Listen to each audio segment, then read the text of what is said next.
प्रधानमंत्री मोदी की अगुवाई में भारत अपने ग्लोबल मिशन पर है। टारगेट है तेज आर्थिक विकास और 5 ट्रिलियन इकोनॉमी। प्रधानमंत्री मोदी ने 2047 तक भारत की इकोनॉमी को एक विकसित अर्थव्यवस्था बनाने का लक्ष्य रखा है, लेकिन उससे पहले साल 2027-28 तक देश की इकोनॉमी को 5 ट्रिलियन तक ले जाने का टारगेट सेट किया है, जिसके लिए लगातार 8% ग्रोथ और प्रति व्यक्ति आय में भारी बढ़ोतरी की जरूरत है। 2047 में जब देश आज़ादी के 100 साल का जश्न मनाएगा, तब विकसित अर्थव्यवस्था इस जश्न को दोगुना कर देगी। लक्ष्य बड़ा है, लिहाजा प्रधानमंत्री मोदी दुनिया के तमाम देशों के साथ कारोबारी रिश्तों को प्रगाढ़ बनाने में लगे हैं। दूसरी तरफ अमेरिका की टॉप टेक कंपनियां भारत में भारी निवेश कर रही हैं। निवेश और कारोबार को नई रफ्तार देने के लिए पीएम मोदी ने 3 देशों की यात्रा की है। जॉर्डन, इथोपिया के बाद पीएम मोदी ओमान पहुंचे हैं। इथोपिया के बाद ओमान में भी पीएम मोदी का सम्मानित किया गया। उन्हें ओमान के दूसरे सर्वोच्च सम्मान ऑर्डर ऑफ ओमान से सम्मानित किया गया। सुल्तान हैतम बिन तारिक ने उन्हें यह सम्मान प्रदान किया। इथोपिया और ओमान से भारत के रिश्ते बेहद मजबूत हैं। इथोपिया की संसद में पीएम मोदी ने वंदे मातरम का जिक्र किया, जबकि ओमान में उन्हें सांस्कृतिक विरासत की चर्चा की। India national song Vande Mataram and the Ethiopian national anthem both refer to our land as the mother. They inspire us to take pride in the heritage, culture, national beauty and protect the motherland. UNESCO ने दिवाली को इंटेजिबल cultural heritage of humanity में शामिल किया है। अब दिवाली का दिया हमारे घर को ही नहीं, पूरी दुनिया को रोशन करेगा।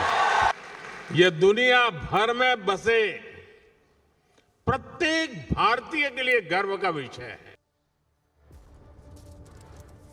इस समझौते का मकसद दोनों देशों के बीच आर्थिक रिश्तों को और मजबूत करना है। कॉम्प्रहेंसिव इकोनॉमिक पार्टनरशिप एग्रीमेंट से कस्टम ड्यूटी कम होगी, जिसके दोनों देशों के बीच कारोबार आसान होगा।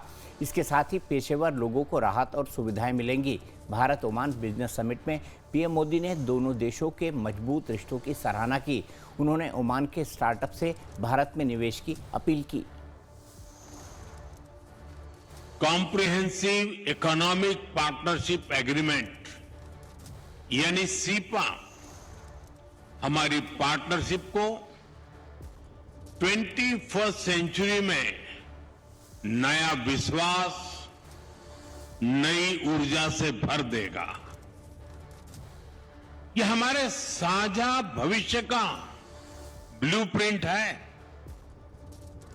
यह हमारे ट्रेड को नई गति देगा, इन्वेस्टमेंट को नया भरोसा देगा और हर सेक्टर में अवसरों के नए द्वार खोलेगा। व्यापक आर्थिक साझेदारी समझौते से भारत के textile, footwear, automobile, James and jewelleries, renewable energy और ऑटो कंपोनेंट जैसे सेक्टर को सीधा फायदा होगा।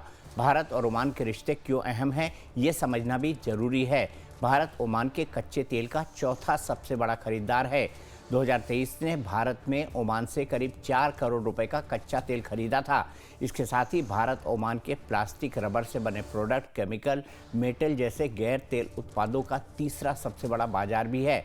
भारत और ओमान के बीच आर्थिक और कारोबारी रिश्ते लगातार बढ़े हैं।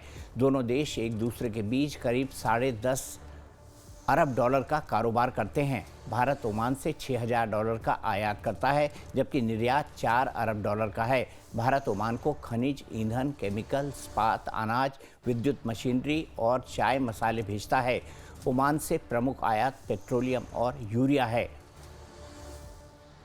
देखिए, हमारे प्रधानमंत्री ने ओमान के साथ एक बहुत बड़ी ट्रीटी साइन की है जिसे फ्री ट्रेड एग्रीमेंट बोलते हैं। इससे दोनों देशों को बहुत फायदा होने जा रहा है। हमारे सामान को एक मार्केट मिलेगा, सस्ते दाम में ओमान में उपलब्ध होंगे, ओमान के सामानों को हिंदुस्तान का बड़ा मार्केट मिलेगा। इससे दोनों की इकोनॉमी प्रॉस्पेरिटी की तरफ जाएंगी, जो वहाँ का जीडीपी बढ़ेगा और हिंदुस्तान को एक ऑल्टरनेटिव मार्केट मिलेगा।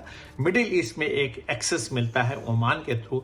जब ओमान इसको फॉलो करेगा तो उसका देखा देखी बाकी देश भी इसको फॉलो करेंगे। तो एक बहुत बड़ा महत्वपूर्ण कदम है जिससे दोनों देशों को फायदा होगा। आगे आने वाले दिनों में इस एफटीए के तहत हिंदुस्तान बहुत सारे ऐसे देशों के साथ एग्रीमेंट करेगा जिससे कि हमारे consumer item, science and technology के item, defence production, IT, security और तमाम ऐसे एनर्जी के जितने भी हमारे ऑल्टरनेटिव मार्केट हैं वो हिंदुस्तान के सामने आएंगे और हिंदुस्तान और बड़ी इकोनॉमी के रूप में उभरेगा।